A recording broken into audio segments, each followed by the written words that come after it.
All right, we talked a lot about meth as a terrible, awful drug. Apparently, America cannot quit its meth habit. After a brief lull caused by a crackdown on domestic manufacturing, the highly addictive stimulant is blooming across the country again, this time in the shadows of the opiate epidemic, which gets a lot of airtime now, thankfully. But meth kills slowly and at lower rates. It isn't getting the attention that many researchers, law enforcement officials, health workers say it deserves. They worry it'll eventually overwhelm the country as heroin, fentanyl, prescription painkillers have. Some states are fighting both epidemics at once. All of a sudden, it's everywhere again.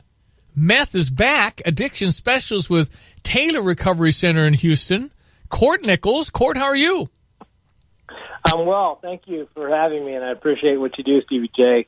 Judge, a friend of mine, Judge Jeff Ford, had a picture montage of a woman who was now and then after meth in a year and a half, it was skeletal. It was horrible degeneration. Meth is a bad drug that's baked in the country, around here anyway. Is that what you're seeing?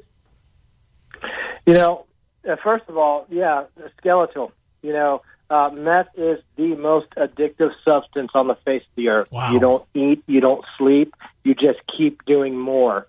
It releases more dopamine than any other drug in the world, making it extremely hard to abstain. All right, so Court, is it come in what form? I mean, how do I know that somebody's been given somebody meth? What form is it in? You know, it's normally what it looks like. It looks like ice or glass, big chunks of ice or glass. You know, it's normally clear, but sometimes it can be pink or yellow. Okay.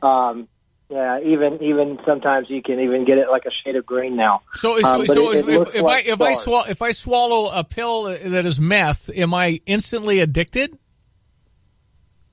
You know, I wouldn't want Stevie J. I wouldn't want you to take that chance. Okay, all right. Because of its high addictive nature. Okay. You know, they say that 1 out of 9 people develop an addiction and have that addictive brain and that addictive personality. But you know, I know that you're going to want some more. That's for sure. Wow. And it's not prohibitive as far as cost, is it? Not, you know, since 2011. 2011, since they started making it a little different, cutting out the ephedrine, adding phenylpropanol, they're able to yield huge quantities. And so it's not even that expensive anymore. Okay, what's your story, Court? Were you some sort of an addict, or are you just an educated, smart guy that helps people? You know, I am actually in recovery from methamphetamine. You know, wow. And that's why you said skeletal. I'm 255 pounds now. What were you? And 11 years ago, I was about 165 pounds. Wow, man. And, once I found out that there was a solution to it, I dove right in. You know, I went back to school. I went to the licensed chemical dependency program. I finished that program. I went on to start working at Taylor Recovery. Now I'm the general manager at Taylor Recovery in Houston, and we are probably the largest center in Houston. And people come from all over the country to learn how to live sober and live off meth and live off opiates with us. What was your why? How did you do that? You know, they're called moments of clarity, and I thank God I had one. You know, I began to think I was a bad guy. I didn't understand that I was suffering with a mental obsession that was beyond my mental control, and I also didn't know that I was suffering with an actual physical craving to mind and mood altering substances that I did not know. And one time, you know, I had lost it all. I had lost everything. The wife was gone. The family was, the trust was gone. I had no car. I barely had a place to live. One day, I had that moment of clarity, is what they're called. And thank God I was able to capture that.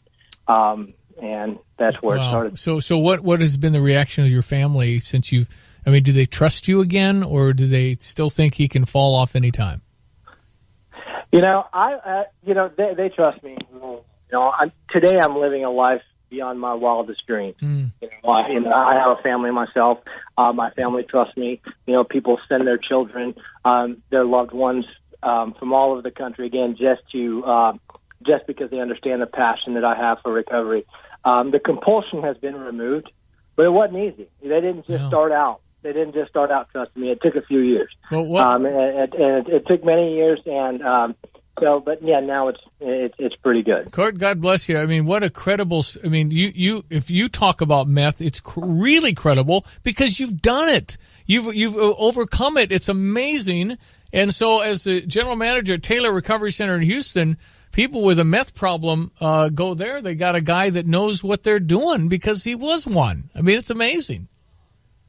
Absolutely. And we've designed a program specifically for meth addiction at Taylor Recovery Center because it's a little different than opiates or cocaine. There's a different detox. There's a different way to recover from it. So we designed a program specifically for that. All right. Now we live in an area of 150,000 with a lot of rural, a lot of fields, a lot of barns. How many people do you think are making meth today?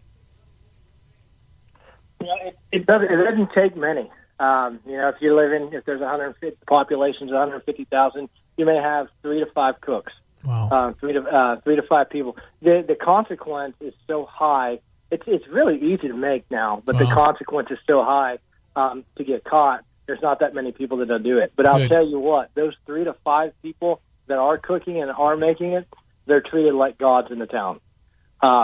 Because they know how to do it and they're supplying it. I would think it'd be fairly easy to know who's getting all the adulation with a little undercover work. If the police have the resources to do it and are committed to it, they can find them, I'm sure, if they really put it as an emphasis. And it sounds like with the opiate epidemic getting the attention right now, we need to be thinking a little meth again. Absolutely. And it's so sick, the addiction is so sick that the people will protect the meth cook or the meth maker, just so get their stuff. So they can continue having it supplied. Court, how do people find Taylor Recovery in Houston? TaylorRecovery.com. Go to TaylorRecovery.com. You can see our staff. You can take a virtual tour. You can see our approach. It's an incredible place. Definitely the most referred to in the state of Texas. Hey, congratulations. Very inspiring, Court. Good work. Thank you. Thank you very much. My pleasure. Court Nichols is his name.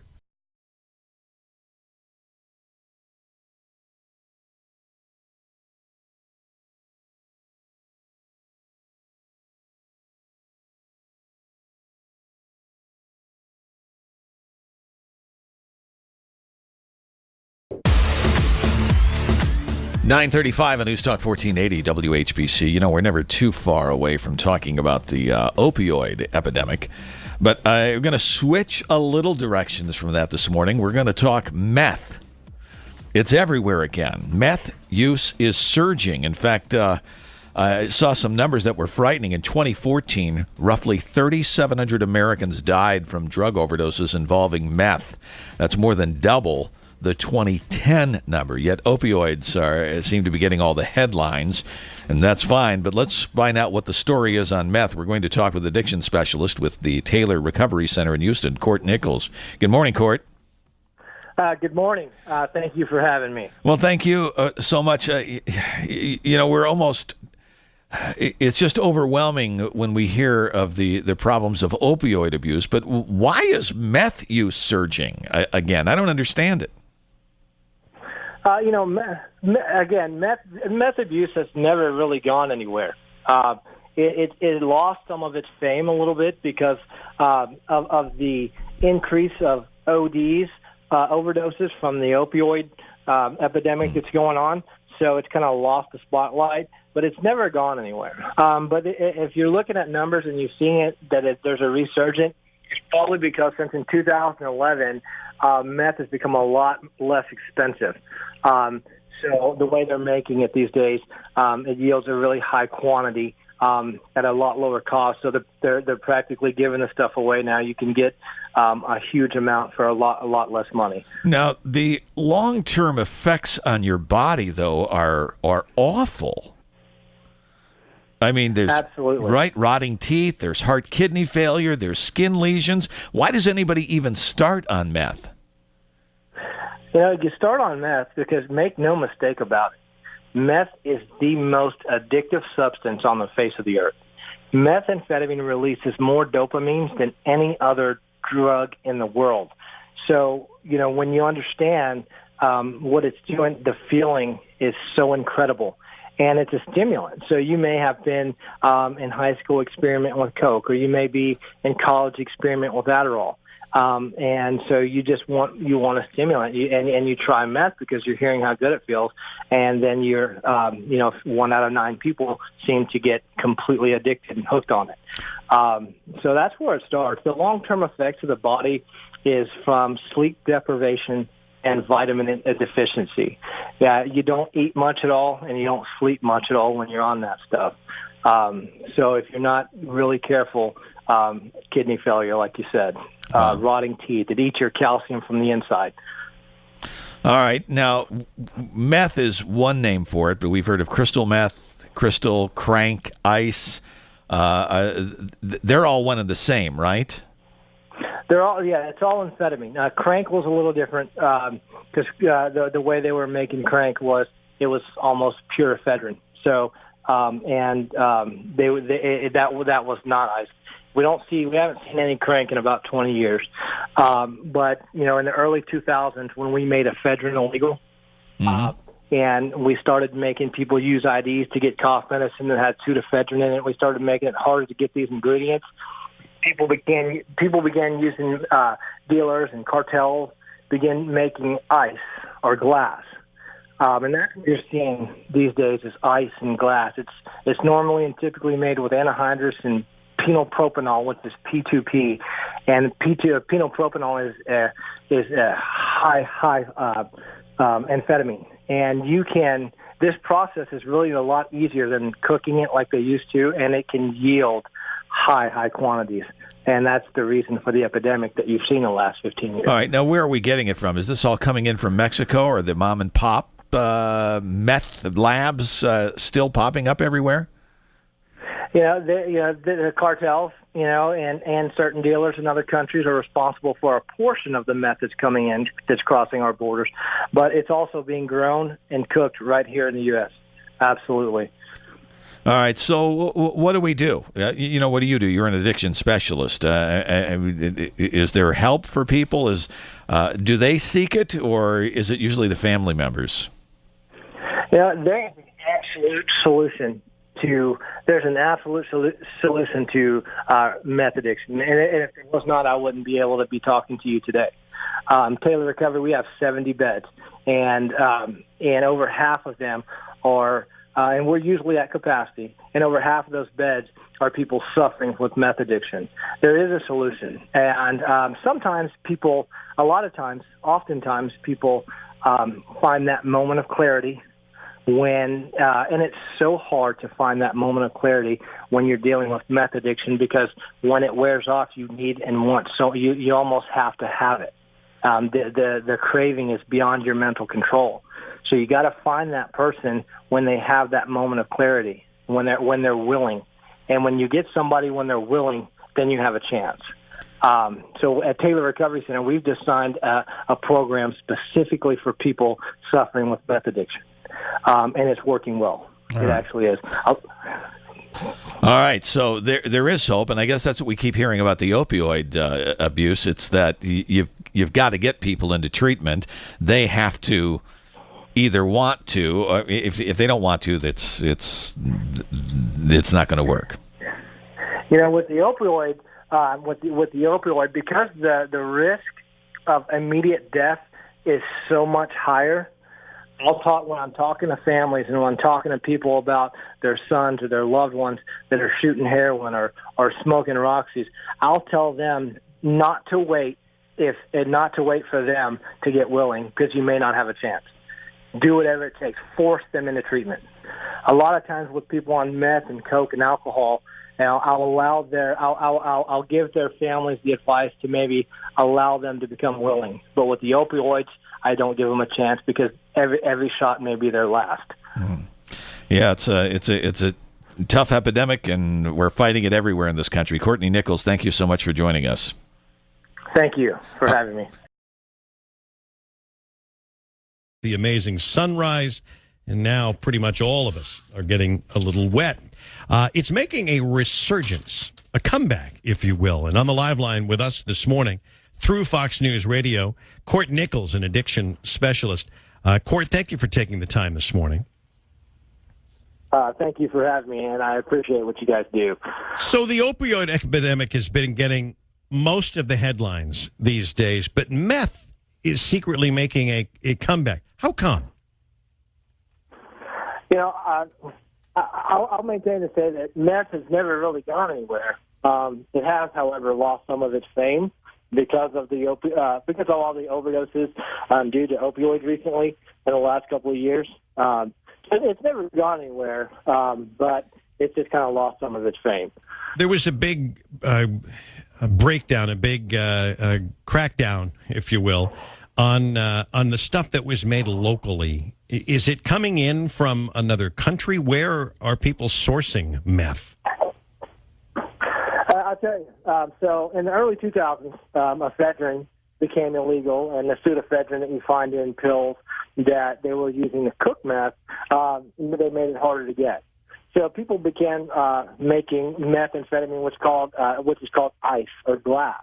And that is a process where they use phenylpropanol or P2P, and they don't need to actually cook it. They actually grow it in large containers. And that process is where it yields a much higher quantity. So this is the epidemic that you've seen in the last 15 years, and it is an epidemic. Where is it coming from? Cartels and dealers and just other dealers from, other countries or, Mexico. They're responsible for a portion of the meth that's crossing our borders, but it's also being grown right here in the U.S. Court, how about the targets for meth? And, we were talking about the opioid epidemic last week with a different guest. And, is this something that's being, from the meth standpoint, targeted towards kids, high schools, colleges? Or is it, these people that for whatever reason were on some type of drug trying to get better and all of a sudden they got addicted to that and now they're looking for something else?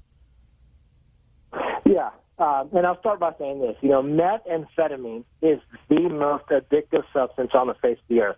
It releases more dopamine than any other drug in the world. So it's so very, very hard to get off of it. So you may have people that were trying, younger people that were trying coke, younger people that were maybe even using or abusing alcohol and needed something just a little bit stronger. If you have that addictive personality, if you're 1 out of 9 people who have that addictive brain, it's going to be really, really hard for you to stop. A book that I read, well, 2 of them, Beautiful Boy, a father's journey through his son's addiction, and then the boy's book, I think was Tweak, was about meth addiction. That's out there as well. Yeah. Devastating, and obviously we'll have folks back on from the Taylor Recovery Center in Houston. Addiction specialist Court Nichols, thanks for your time today.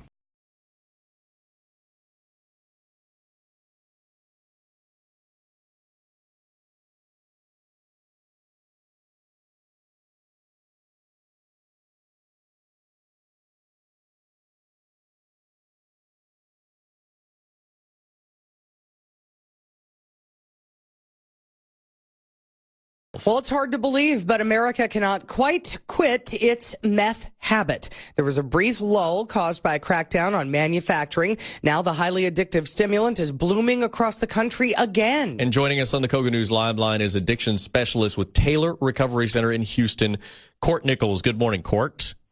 Good morning. Thank you guys for having me. Absolutely. So why the increase again in meth? First I want to say that, meth abuse has never really gone away. It, however, has lost some of its fame, if you will, over the last couple of years due to the increase of overdoses with opioids. However, there has been a kind of a resurgence since 2011. The prices, it's much less expensive now than it was before 2011. Why is it so addictive?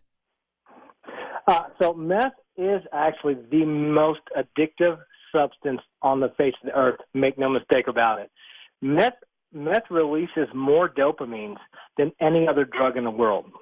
And this is why it's so addictive, making it very hard to abstain.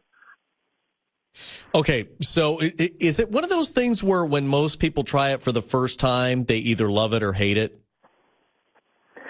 Right. So with meth, you're most likely going to love it if you try it once. If you feel like you can do anything, if you like stimulants. A lot of people will start off trying cocaine, and they want something a little bit stronger, and as soon as they try meth, it's over and they're in full-blown addiction. But I don't know if you've ever seen it from Multnomah County in Oregon, I believe it is. They have this series that it's called The Faces of Meth, and it'll show you the difference in somebody's face the first time that they were arrested for meth to the next time, and it is unbelievably destructive. It is awful what happens to these people. I've seen it, and it is, LaDonna. So it's, what you're seeing in these people's skin and their faces with the lesions in the teeth, it's vitamin deficiency and sleep deprivation. The drug is so powerful that you'll stay up and be high for 5 to 7 days at a time without eating. And, when you come down, you may eat a little bit or drink a little bit of water, and then you're right back on another 4, 5, 6 day bender before you even sleep again. So that's why it's so destructive to the human body. So, all right. So you mentioned opioids. How do these two play together? Well, some people like depressants and downers. And usually people get addicted to the opioids from a very innocent way, where they're going to the doctor to try to get help for pain relief, and they actually have an addictive personality and didn't know it, or an addictive brain and didn't know it. Then they get hooked, and after a while, they have to try, heroin or oxycodone or fentanyl. But so people who use opioids run a greater risk of immediate death, and that's the problem there. When you're dealing with methamphetamine, it's a stimulant, so the risk of death is not as great. But what happens in these people in meth addicts, is that they lose everything worthwhile in life. They lose money, they lose their family, they lose their trust, they lose the job, and then they tend to get involved in criminal activity, which winds them up in prison over and over and over again. And without treatment, without the correct treatment specified for meth addiction, there's very little hope for their recovery. Man, it's a brutal drug, and I know that here in California, for instance, you can't buy pseudoephedrine. You can't purchase what is basically an over the counter sinus drug. You have to give an ID, give it to the pharmacist to get it, because meth manufacturing was depending on it. Yeah, Court, thank you so much for your time. That's Court Nichols, a specialist with Taylor Recovery Center in Houston.